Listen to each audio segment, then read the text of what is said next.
All right.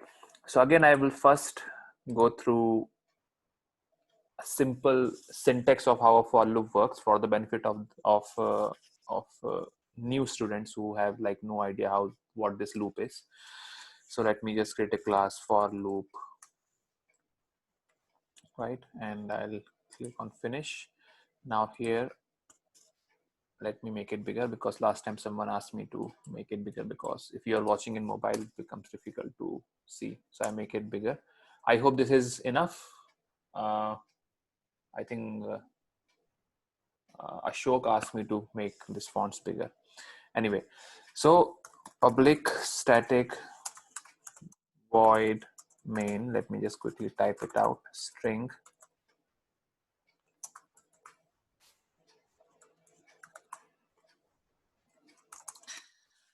Okay, right now how a for loop works is it's quite simple. Syntax is not that difficult. So you have to initialize a counter. So I becomes a counter. It's not that you always have to put int I. You can write any variable here. So this is how we are declaring a variable, and then we are saying int I is equal to 0, maybe like this. Then I less than equal to 10, and then I'm saying I plus plus.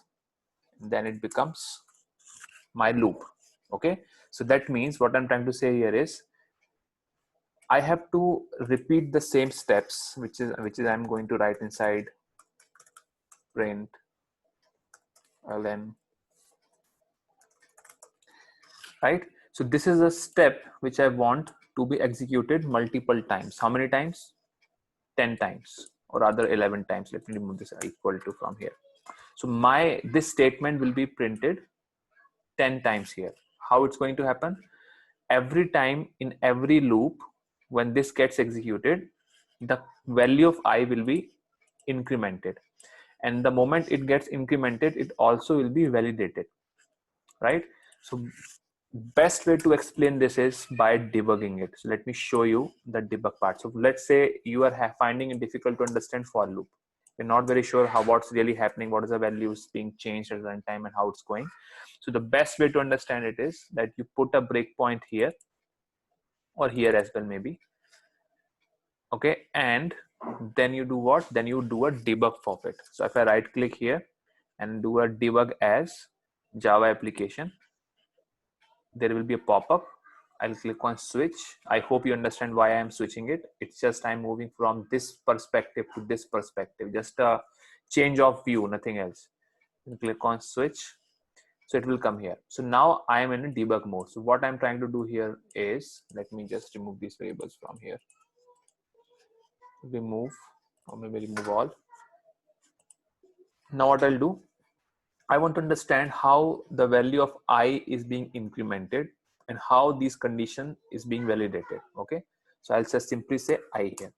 Right now it's saying error during the evaluation because I is not even initialized yet, sorry, declared yet, right? Because this statement is not yet executed. The pointer is right now here.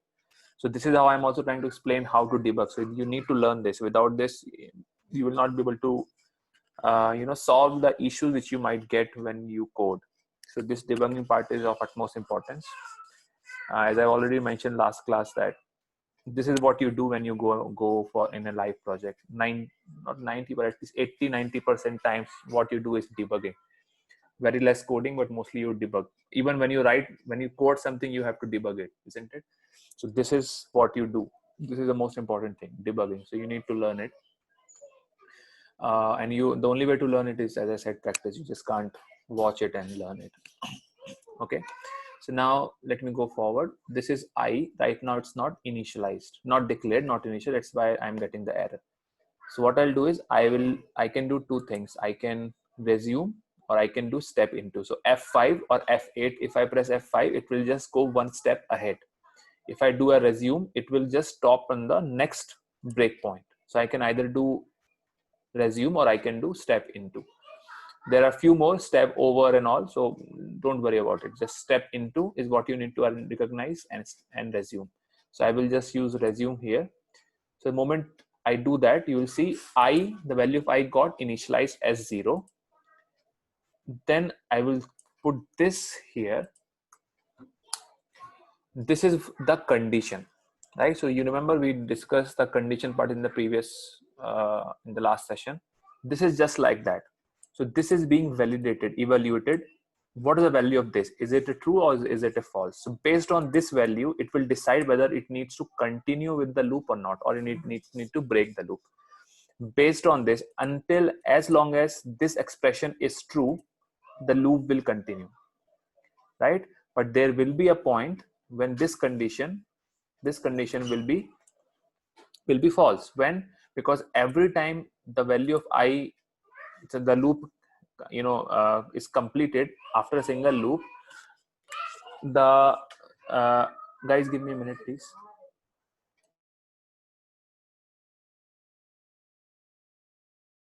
Sorry folks. Right, so basically there are three things here. One is the pointer, the counter initialization, like from where you want to start the counter. Then you have the condition. This is something similar to your decision making, if condition, else condition, right? So as long as this is true, the loop will continue. Okay, and this is the counter. That means whatever is the value here, right, you are incrementing it after each iteration. So when right now I'm here, this is the first iteration where I value of I is 0 and value and the condition is here marked as true, and the value of I is being incremented. Okay, so if I just do another loop, for example, if I say F8, which is resume, it will come and stop here. So now if I go another F8, you will see the value has been incremented to 1, okay, after this execution. And the I less than 10, that means I is 1. Is it less than 10? Answer is yes, that is true. So the expression still remains the true. Okay, and as long as this condition is true, the loop will continue. Okay, and you really don't have to put a breakpoint here. Let me just remove it from here. Let me just show you what's happening. See, every time I'm doing resume, it is printing my name and it's also incrementing the value here. Okay, so I value is 6, 6 less than 10, true. 7, 8, 9. And the moment I did that, it stopped, because there was a point when value of I became 10, and 10 less than 10 is not true, it's false, because they are actually in equal value. So it will not move beyond this value. Okay.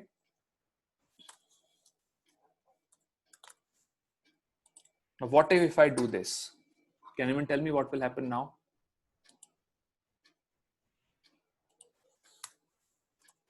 Anyone?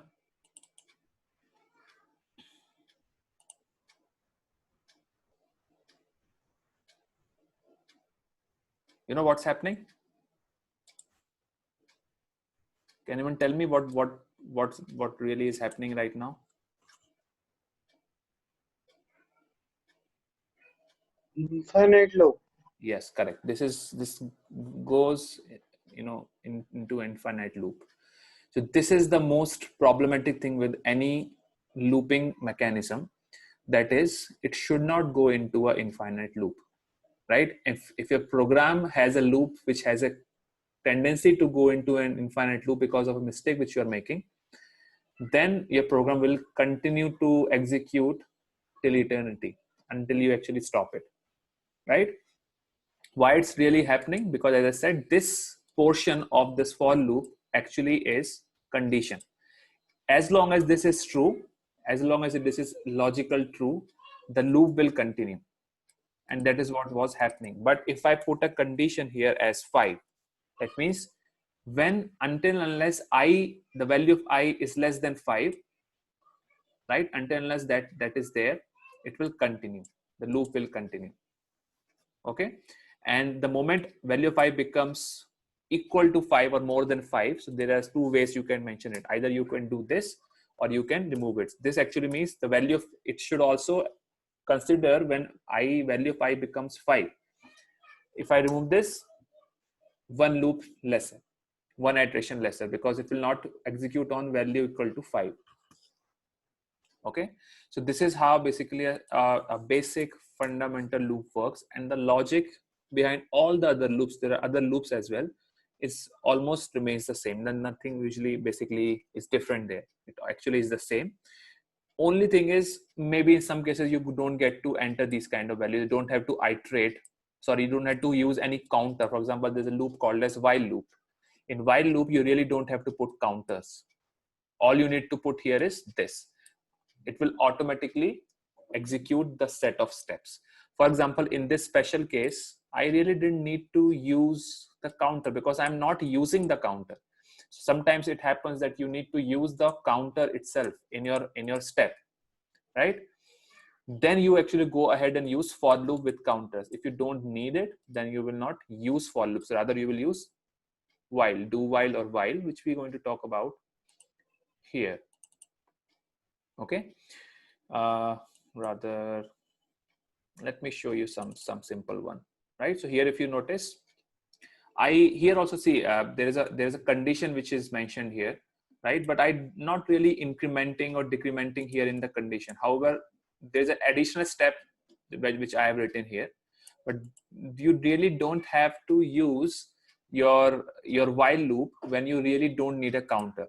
So in this case, I needed a counter.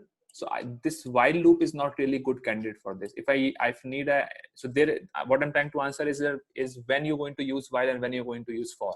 So for you typically use with the counter when you need the value of the counter inside your steps, inside the block. So here, let's say this is being printed, right? So in this case, the best right candidate is for, because I need a counter. Now there are cases where you don't really need any counters available to be available inside. So you really don't have to, because you don't really have to go ahead and add another incrementing and decrementing the counters. Okay. If you don't get what I'm trying to say, hold on. You'll come to see few examples maybe later in this course, where you get to see what and in what cases for is useful, in what cases while is useful, in what cases do while is useful, and there is another one called as for each, right? And in what case for each is useful. So let me just walk you through first with the basic syntaxes, and then we'll kind of discuss them further. Okay. So this is a simple loop. I just showed you the example which I wrote just now, right? But if I go and walk you through from the previous loops which I have written, this is another example. So here, if you notice, first of all, in my previous case, I was declaring the variable here and initializing it. So this part is called as declaration of any variable, and this part is called as initialization. There I was declaring it, initializing it here itself. Here, first I am declaring it at the top, and then I'm using it. No such big difference. You can do either way. Same thing here. I'm comparing the value, but there is a small difference with this example and this example. Here, what I'm doing is I'm incrementing the counter, and I'm checking the condition, and every time the counter, which is I, is being incremented by 1. I plus plus actually means I is equal to I plus 1. Okay, so I am actually incrementing the value of I after each iteration. But here, if you notice, I have started from the top, and then I'm comparing the value, and then in each iteration, I am decrementing the value. And minus minus here means n is equal to n minus 1. Okay, so this is the difference. So there are two examples I'm trying to show you, wherein in first loop I am incrementing the value with each loop. In the second one, I am decrementing it.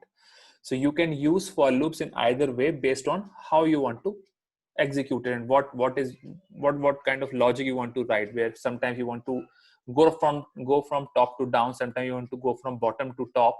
Based on your approach, based on your problem statement, you can use your for loops in this way as well. So I'll just quickly execute it as well. So what it will do is it will actually print the numbers in reverse. Okay, so this is how I'm able to print the numbers in reverse. But if I want to print the numbers,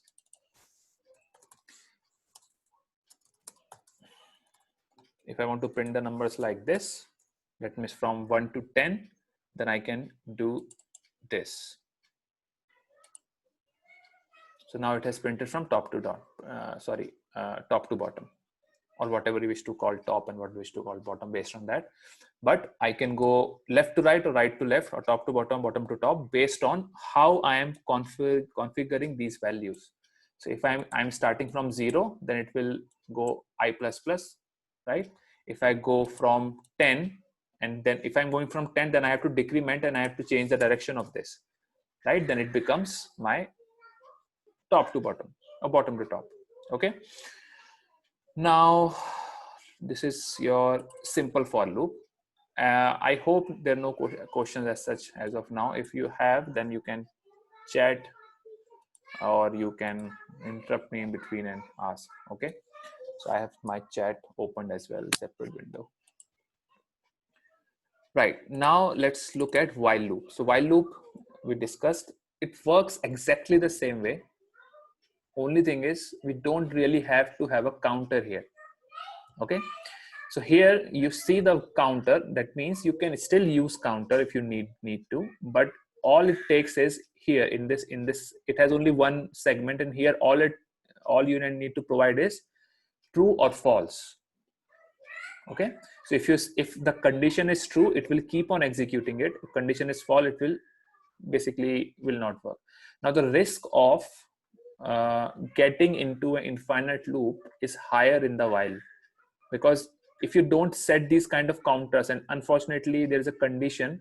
So for example, something like this, if I want to modify this, let me modify this like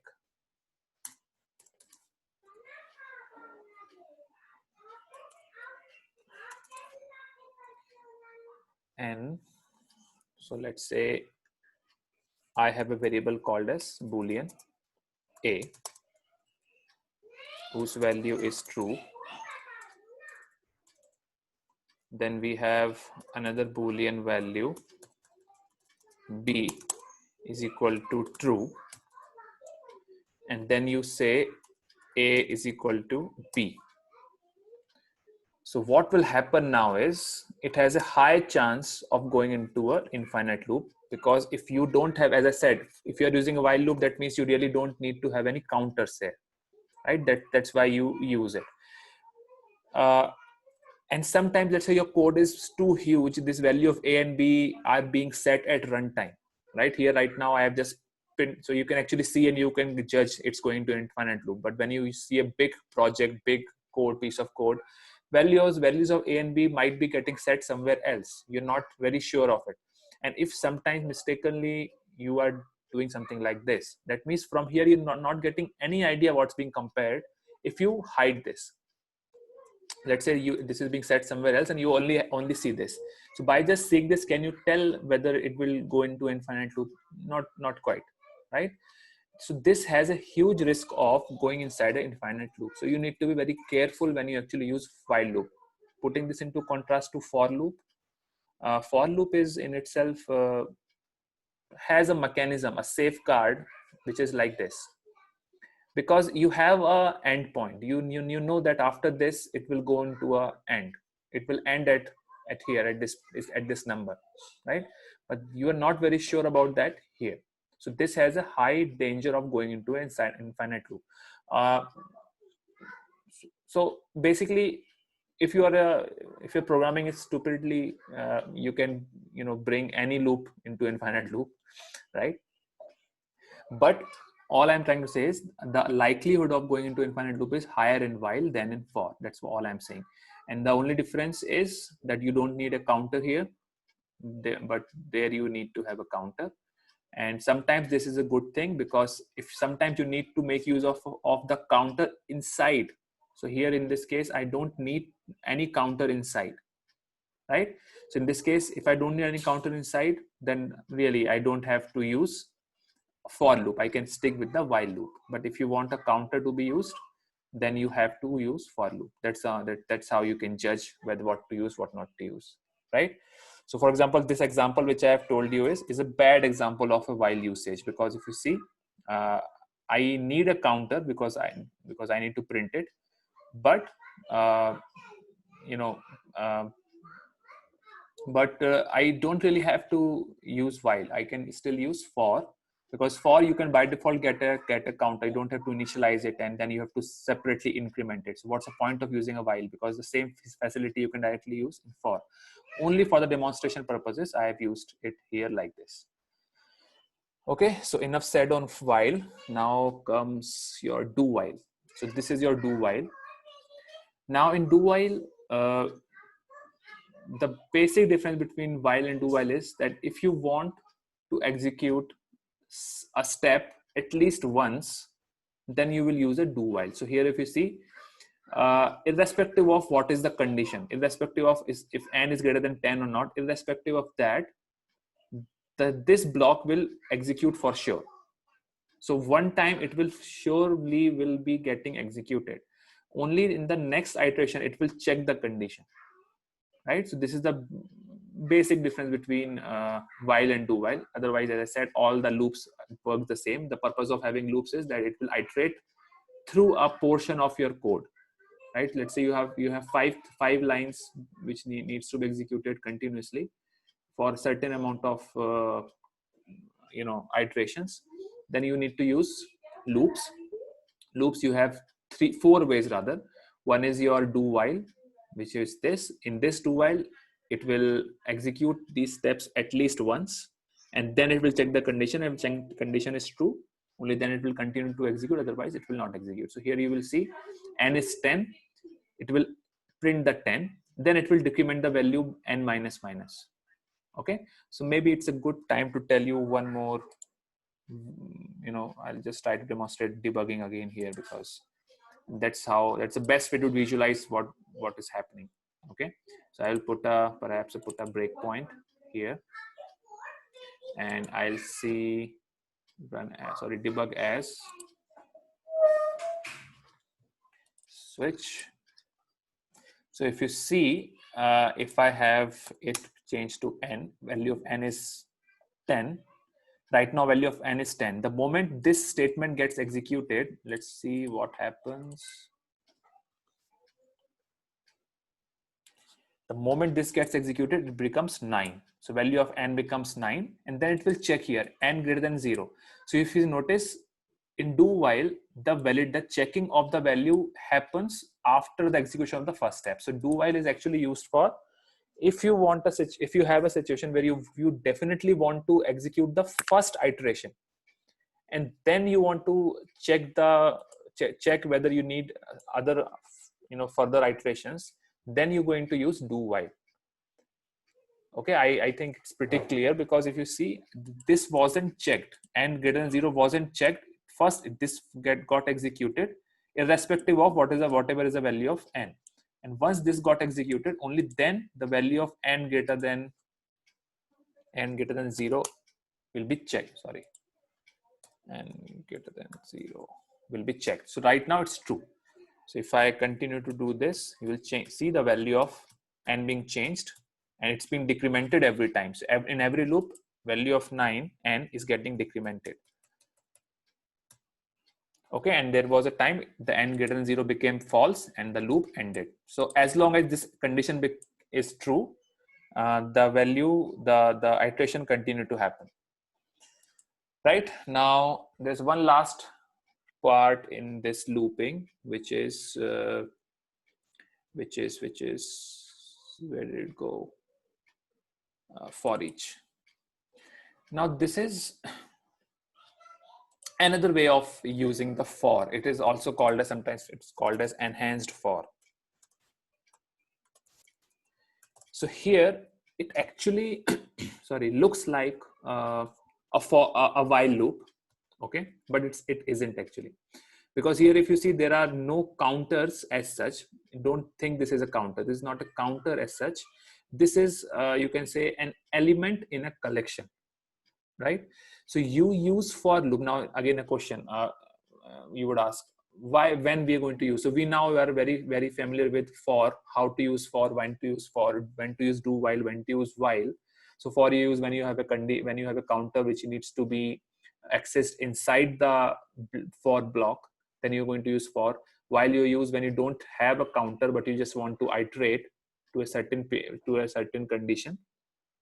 Do while you want to execute the first few steps for sure without checking the condition, and then you want to validate later, right? So you have for, do while, and while, but we have another one called as for. Now you will use for each or enhanced for, so it has two names, for each or enhanced for, when you want to iterate a collection, right? So here you will see arrays. This is array. We're going to talk about array later.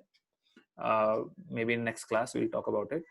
But just for understanding, an array is a collection of data, right? So if I say int a is equal to 1, and I say int b is equal to 2, and I say int c is equal to 3. So now to store value 1, 2, and 3, I need to create 3 separate variables. Instead of doing it, what I can do is, on what feature which I have available inside Java is, I can use a array. So this is how you declare an array. So this becomes your variable name, array variable name. This is a symbol to indicate that this is an array, and this is to indicate that this array, that is a set of data or collection of data, is going to contain the integer values. So if I want to store string of values, I'll say string is equal to a comma some string comma some other string. So since this is a string array of strings, I'm going to put string here. But in this case, in this special case which I have there as an example, I am using a number. NUMS is the name of the variable, which is an array of integers, and that's how I'm able to save these values here. So instead of saving these values 1, 2, 3 in separate variables, I can now save it in a single variable, and I can reference it based on single variable. How to access it? There are ways. So one way is you will say num as 0. So when you do this, this will give you value as 1. If you say num as 0, nums 1, it will give you value as 2. So this will give you 1. This will give you 2. Now there are many cases, or rather many cases, when you have a collection and you want to iterate it, right? The reason you put something in collection or a set or array, whatever you wish to call it, the eventual purpose of it, that would be to search or iterate it or loop through it. It's called as loop through it or iterate it, right? So that's why we save something in a set format, in a collection format. Now there are different collections. Again, not for today. We'll talk about it later. But eventually, they have to be iterated for some purpose or another, right? How to access these values is using the index. So this is an array. We can use the index. Index of array starts from 0. So I can use 0, and I can use 1. These are indexes to get the value present inside this. Now to loop through it, there are 2 ways, right? The first way is to loop through it is that you can use a simple plain straightforward for loop, right? So what you will do, you will say, okay, to iterate this, and this will give me the 0, this will give me the first. So let me just show you an example. I'll just modify this one to use, so that I could use a simple for loop to iterate an array. I can do for simple int I is equal to 0, I less than nums dot length. Now what this will give me, nums dot length would give me the total number of elements present inside this. So it will give me 7. Okay, so I am saying continue to iterate through it unless the length of the array is reached. Okay, so I plus plus, that means I need to increment it because I'm starting from 0 here. Then I will simply, let's say if I just am interested in printing the value, I will simply say array value, and I will say nums I. Okay, so what I'm trying to do here is, let's just again try to debug it, because as I said, if you're not really quite getting what's happening behind the scene, the best way to understand is by debugging. So if I do a right click, debug as Java application, switch, and then simply I will say value of, let's first try to watch, this is called as watching. Okay, so I'm watching the expression. So value of I is this, then I will say value of NUMS. Okay, this is an array, so it's showing me it's an array, and I will say value NUMS I, or I can simply just want to say what is the value of this particular element when I do this. So if I start doing it, let's see what happens. So I'll say F8. So I is 1, and if you notice, since I is 0, this will be evaluated NUMS 0, and the value which I'm going to get is this value. So it's right now it's 1, and it will print it as well, because that's what the statement is saying, to print the value based on the counter. Okay, now if I do this again, so you notice how the value of I and how the value of nums is being changed. I is 2 is being replaced here as nums 2. So this is starts from 0, 1, 2. So this is 0, 1, 2, the value becomes 3. So that's how I'm getting the value as value printed as 3 here. Okay, let me go back. So I hope you understand how basically this for loop is working and how it is iterating through the array, this array. Now this example which I just showed you was not for just for iterating. This was to add the values basically. So what this program is all about is addition of all the numbers present inside this array. Now how I'm achieving it is, let me just try to explain that. So I was trying to say that there are two ways to iterate through this array. One is this one, a typical normal standard for loop using counters, but there is another way as well, which is called as for each or enhanced for. So the purpose of this is, what it really does is it go through each element of the collection or set or array.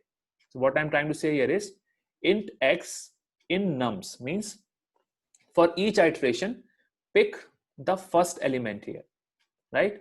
Not the first element, pick in each iteration, pick the element, and in the next iteration automatically pick the next iteration.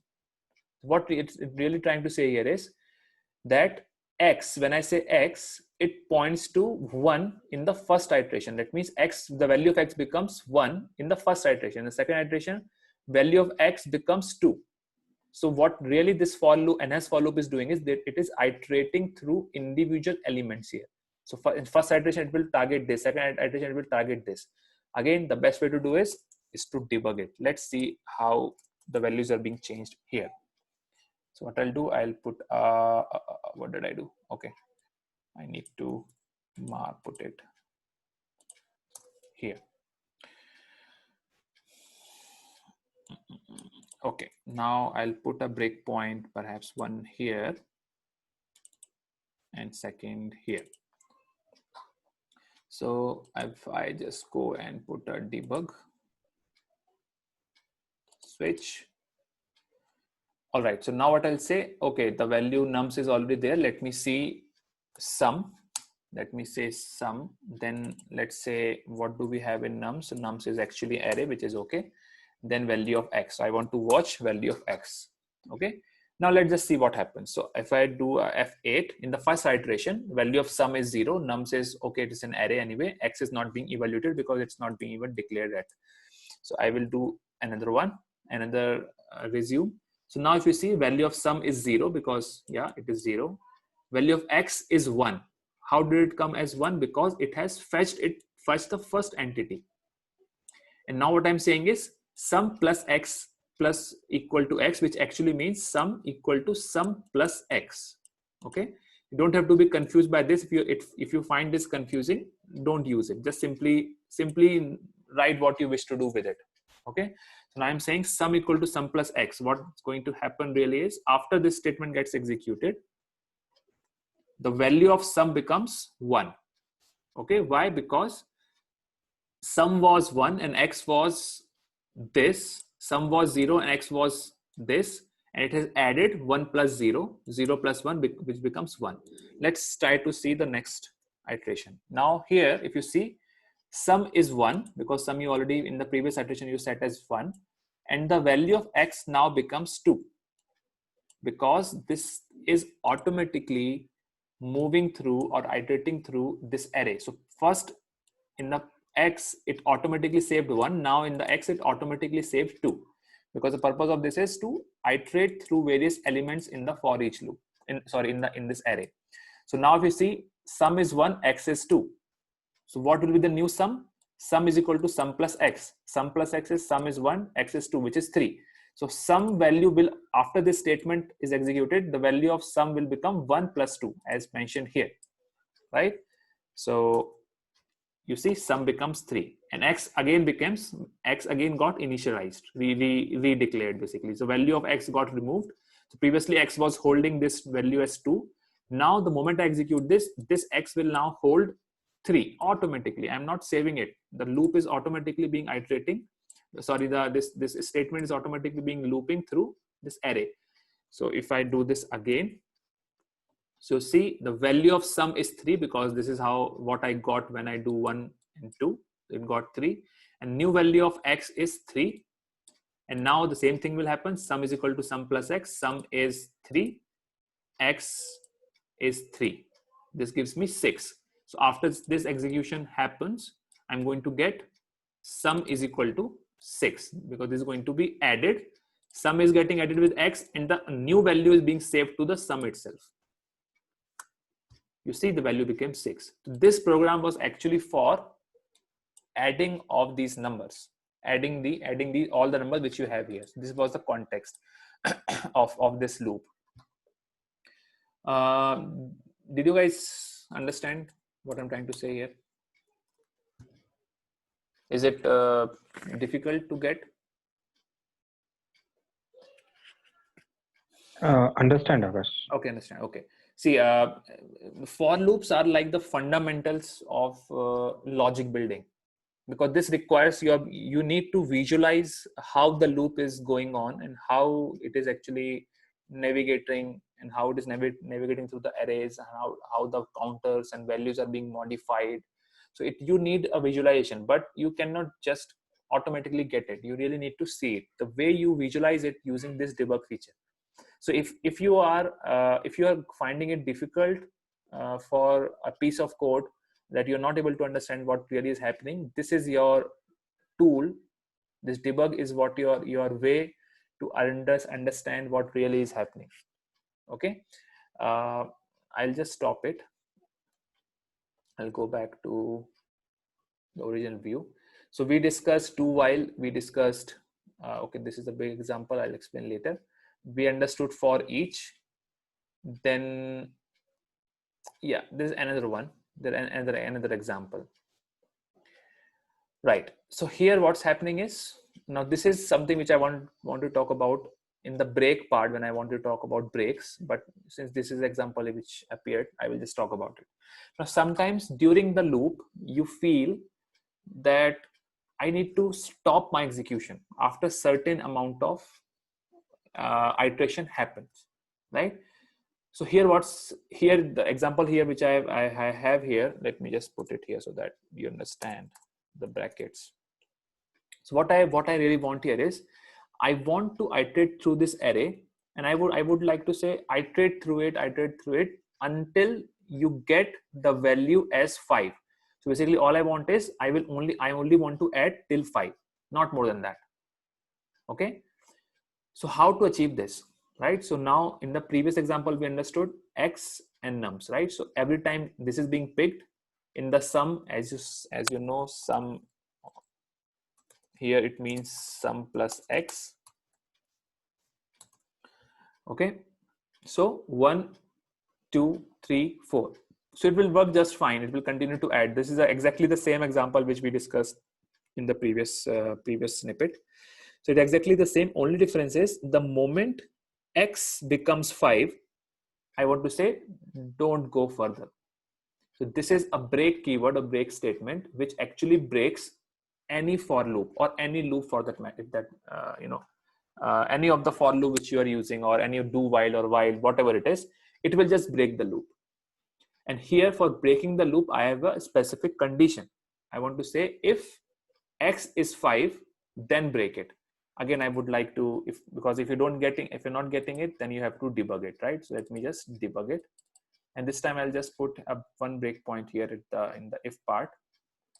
I'll do a right click, debug as Java application, switch. So now if let's see what we need to visualize. So sum, we'll visualize the sum. When we will visualize the value of x, and we'll also visualize the expression. So this debug can be used for not only for visualizing or checking the variables, you can also check for expressions. You can see here, add new expression. So you can add an expression here as well. So right now expression here is the value of x equal to 5 is false. That means value of x is 1, x equal to 5. It's of course for 1 is not equal to 5, so it's a false. So it will not go here. So it means it will continue to happen. The loop will continue. So I will just simply say continue. Now the value of x is 2, condition is still false. Then again resume, value is 3, x is 3, this is again false. Now again, now the value of x becomes 5.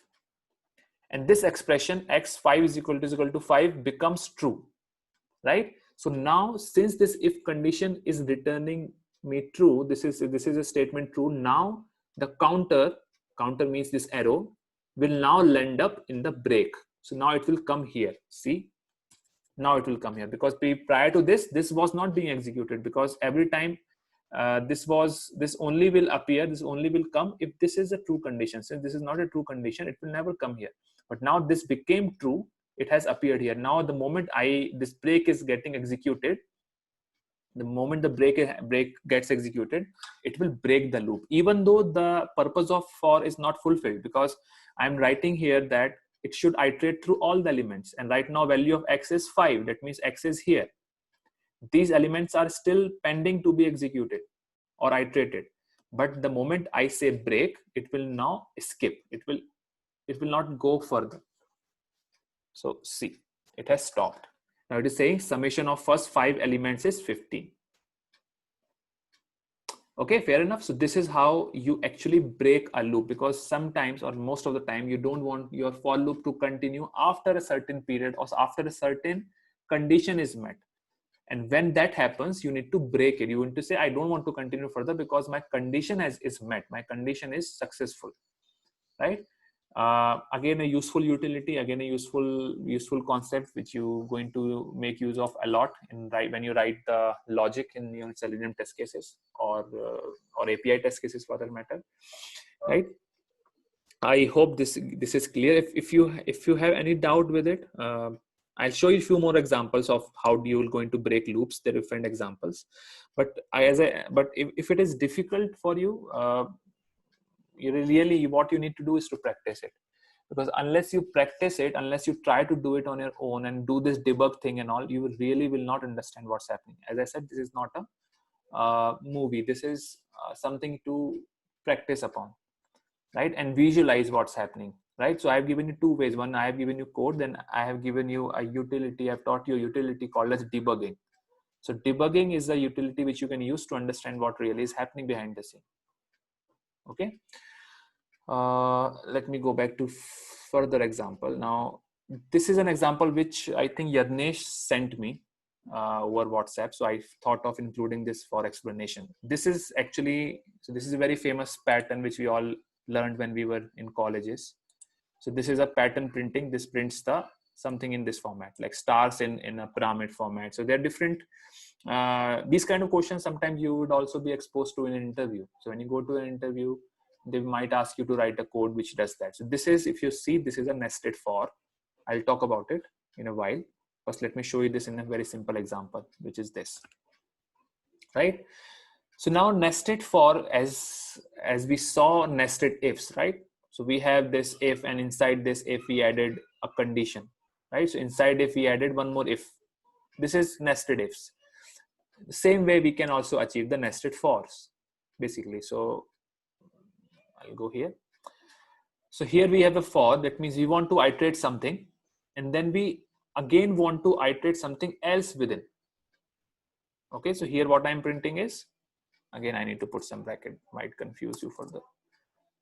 Right, so here what's happening is, I have 2 counters, I and j now in this case. I equal to 0, I less than 10, I plus plus. That means I want to iterate this whole block, the whole steps, including for whatever it is, 10 times. I want to iterate this 10 times.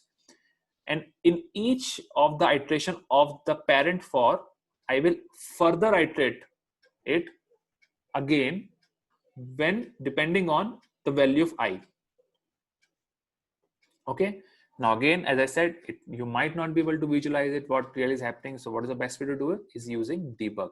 So first I will just run it, run as Java application. This is what it is printing, the reverse pattern. So again, this is similar to this, okay, but in a quite reverse pattern here. And here in this case, I am printing dot. So I can print star also. So here, this example was, it was printing star, but in a top, so in the top we have minimum, in the bottom we have maximum stars. In this case, this is like just the reverse of it, just a reverse of it, where the maximum is at the top and minimum is at the bottom. I can replace it with the star actually, put this into contrast. Okay. So let's visualize, try to visualize this. So I'll put a breakpoint here and I'll put a breakpoint here, and that's it. And then I will run this, run, right click, debug as Java application. So what I need to visualize, only two variables here. So I, then value of j, and then the condition perhaps. So I'll say j this, and then I'll say this. Okay, so now let's see what happens. So if I say I is equal to 0, it will come here, the value of I becomes 0. Now what I'm trying to do here, once the value of I becomes 0, I'm initializing my j with I. So this inner loop, initialization of j is not happening with 0. That's the difference here. Okay, so here I'm saying dynamically, depending on what is the value of I in the iteration, that value is what I'm trying to pick for initialization of this j. So this is not 0, right? This is starting from I. So I right now, since I is 0. So now in this iteration, iteration number I, this will start, j will start from 0. And this actually is a simple loop. You know what it does. It will just continuously print stars. How many times? 10 times. So this, in the first iteration, when I is equal to 0, when this gets executed, it will print I 10 times. Okay. So let me just do a resume, quick resume. Let me put a breakpoint from here.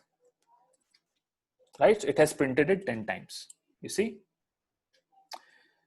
But this was only for the iteration I, when I was 0. Now what will happen when I say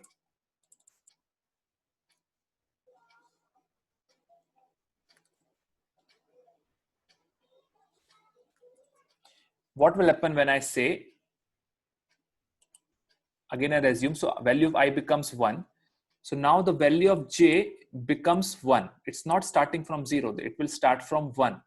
So now that means, since it printed when it was 0, it printed 10 stars. But now it is printing, but now since the value of I is 1, it will print 1 star less. Because previously it was from 0 to 10, now it's from 1 to 10. The value of j has become 1. It was 0 previously, now it has become 1. So it will print 1 star less, right? Let's see if I just simply do this. So see, it has printed 1 star less. Okay. Now next iteration. Let's see one more iteration for better understanding.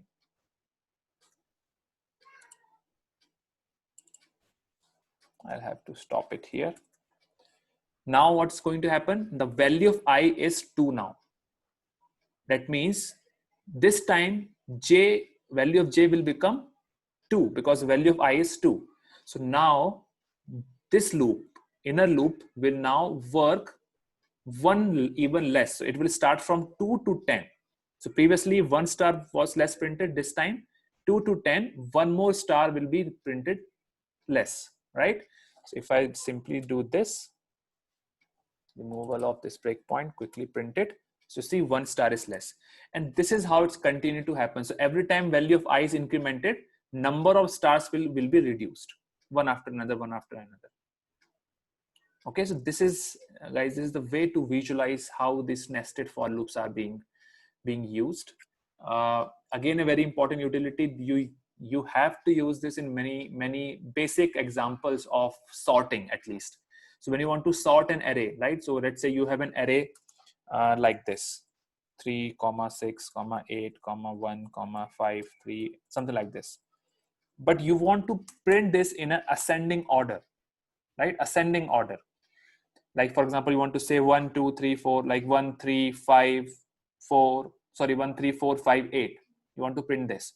Then you, to achieve these kind of operations, you need to use this nested for concepts, because there are different algorithms available to sort an array called as bubble sort, quick sort, and all those things. You really don't have to do it, because Java is a rich language and it has methods which would automatically sort things for you. But yeah, for logic building, again, in the interviews, they might ask you these questions. These are very basic questions you're going to get exposed to in an interviews. So for this how this for loop is going, and really how this works is a most important concept of sorting. Basically, without understanding how these two for loops work, you won't get what's really is happening. Okay, and as I said, I've told you to visualize it. If you're not able to visualize it from here, you can draw it in a paper, right? You can say value of I, value of j, first iteration, value of I becomes this, value of j becomes this, second iteration, value of j becomes this, value of I becomes this. So see, I'll maybe one last iteration I'll just show you. So right now value of I is 2, j is 10, because it's being incremented in this loop, right? Now the moment I do another iteration, which is here, okay, and if I stop it here, so now value of I becomes 3, and since value of I is 3 and I have set j is equal to I, so value of j also becomes 3. So this time this loop will work from j equal to 3. So j equal to 3 means 3, 4, 5, 6, 7, 8, 9, 10. That means only 8 times it will execute, or 7 times it will execute. Okay, so this is how a nested for loop works. And let me just remove these lines.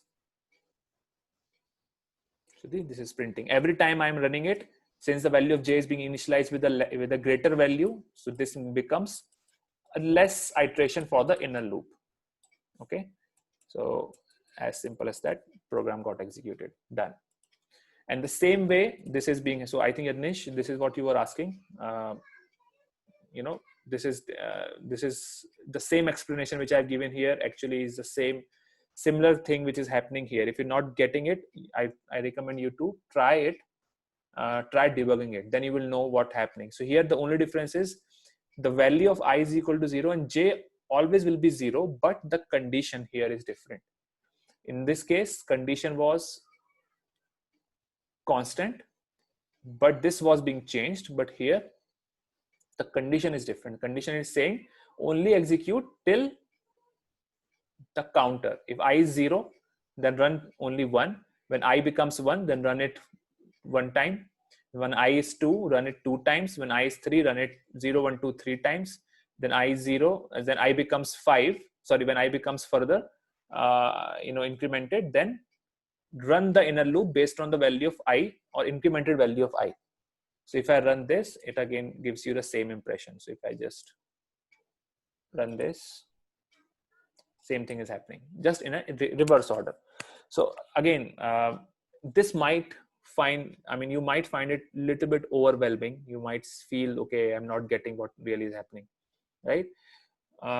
Only way to solve this is you will not learn it just by watching it, just by seeing what happened. You can only understand when you actually do it. So either you can draw a matrix, a table banao, copy paste, and try to see value of I and j, how it is being iterated, right? or you try the debug operation. Debug में जाओ, debug करके देखो value, what is value of I, what is the value of j, how this is being evaluated at runtime, and see what really is being printed. I just told you how to visualize these multiple for loops. Okay, so any doubts, guys, so far? Okay, I'll take that as a no. Now, few more breaking statements I would like to talk about. So here, see, I've told you this. So for int I equal to 0, it is programmed to go, or it is programmed to go for 100 iterations, but I'm breaking it the moment the 10 is reached. I'm saying 0, find 1, find 2, find 3, find. The moment it says 10, the moment the value of I becomes 10, I say break it. Don't go further, right? So this is how I can break a for loop. Let's go here. This is the same concept for while. So in the while also, I'm saying if I becomes 10, break it. Okay. Terminate loop if I is 10. So every time I is 0, it went here. I was 0 less than 100. Yes, true. It will check I is equal to 10. Is I which is 0 is 10. False. It will not come here. It will print the value and it will increment it. So next time when loop gets executed, value of I will become 1.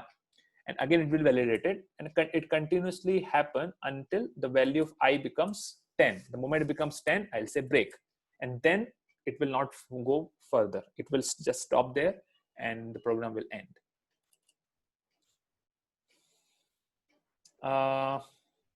This is again another example, basically how you're going to use break statements when you have two for loops. Okay, so let me just debug it, or rather let's not, because we have some less time now. I'll not debug it further because I've already told how to do that. The idea here is, if you have a break statement in an inner loop, it will only break the inner loop. Okay, so let me say, let's run this at least. Okay, so since the value of I wanted to execute this for 3 times, I is less than 3, but this was for 100, and I actually broken it in between, so it has broke. So you want to analyze this, you just try to debug it. I've told you how to visualize this, right? So breaking inside, when you want to break two for loops, this is the way you do it. And there's another example which is here. This uses the labels, and using the labels is not a good way to do. Okay, so it's always good not to use labels, basically. Okay, so this I will not recommend usage, that you should learn this labeling thing, because it's not considered a good practice to use labels. Okay, I was scared a bit, someone sneezed. Okay, anyway, okay, so don't use this. So I have this example, you can try it out, but just don't use it. This is not a good practice to use label, because this breaks the execution flow, right? So if you say outer, if you have written outer in, let's say you have 3-4 loops and you have written outer somewhere, it will just abruptly break it and it becomes unreadable. The code becomes unreadable. So that's the reason I'm saying don't use this these label kind of things. It supports this. Java, however, supports outer, inner, and middle. Some labels it supports, but don't use it. Okay, so I think this is all the examples I want to talk about. There's one big example which is here. Okay, so here this makes use of while and switch cases together, right? So if I just walk you through this example, this is saying choice, which is a type of character. That means single character it will accept. Then a do while. Here, what the context of this program is, that it will first print what which syntax you want to get. Okay, so it's basically it returns the syntaxes for specific conditions or switches or while or do while or for. Based on that, based on the input you're going to provide, it will print that specific syntax of that specific choice which you have made. So let me just run it, which makes more sense. Run as Java application. So now it's saying help on if, switch, while, do, while, for. So it's saying choose one. So I'll say, okay, I want to know the syntax of while. So I will say 3. So it's saying the syntax of 3 is the syntax of how to use while is while condition statement, right? If I run it again, run as Java application, I'll say, oh, I'll say 2. So now it's still telling me 2 is switch. The value is the switch. This is how you're going to use. How I am achieving this is because this is a menu choice. I'm selecting a menu, right? And so this always needs to be executed, right? So this will be executed. So since this is in a do while, this always will be getting executed. And then here, if you notice, I have used system.in.read. Now this is how you can ask for input from the user. Okay, and whatever information user is sending, I am typecasting with the char. So what is typecasting? Not for today, something for later. I'll try to cover it, but it's really simple thing. The thing is, whatever your information which is being sent from user, I want to convert this into char because I want to save this inside a variable called as choice, which is of the type of char. So I cannot really save anything inside a variable which is defined as a variable as char. So the thing is, if the user is sending this from outside, this is not a char, right? This is a string. This is a string. So I want to convert this into a char, which is not really possible. It will throw me an error, but just for understanding sake, whatever information I'm sending, it has to be converted to char first, and then I can save it inside a variable which is defined or declared as a char, right? Char actually means a single character. A, B, C, D, they are single characters. So A is a character, but this is a string, right? So I am only accepting a char. So now 1, 2, 3 also becomes a char. So I am sending 1 or 2 or 3. So based on that, it's converting into a character. And then this is what it's looping through, right? This is a do while loop. It is checking if the choice is between 1 or it is less than 1, greater than 5, right? Then continue to do, else stop the execution. Okay. Again, if you're not getting, all you need to do is to put a breakpoint and try to go through it. If you don't have a Eclipse with you, if you don't have debug facility with you, few of you don't have Eclipse working, so you can do what? You can try to draw it inside in a copy. You can see, you can say I, you can say choice, you can say point, right, J. You can draw a table and see, and each iteration, do an iteration in your head and see what will be the value of I, what will be the value of J, what will be the value of choice, how it's going to go. So that way you can also, that's another way you can understand what really is happening. And then here you have a switch case based on the choice you have. So choice is 1, it will come to 1. If you're given choice as 2, it will come here. It will run this. Choice is 3, it will run this. Okay, and it really is mandatory to use breaks, because if you don't use break, it will continue with the step 4. So if you don't have it, for example, here, and you're given the choice as 3, it will print this as well as this. So break after each case is mandatory in switch cases. So don't miss this break. This is a common mistake, a silly mistake which people make when they use switch cases, and then their program behaves abruptly, stupidly, and then a lot of efforts you need to devote to see what really happened. Because a small mistake in a big program like this can simply bring your whole application down. Okay, so these seem small mistakes, but they actually are not. They can have a big impact in your application, or in your case it will be a framework. So your framework will fail, and then it takes sometimes 2 days, 3 days to know what really happened, in the case of big frameworks, of course. So you shouldn't be making these silly mistakes. That's why I've highlighted this. All right, so that's all I have for today, guys. I don't want to take another topic, because few of you did not even practice the previous one. So I will talk about it in a while. But so far in this for loops, any doubt, questions, suggestions, concerns, anything?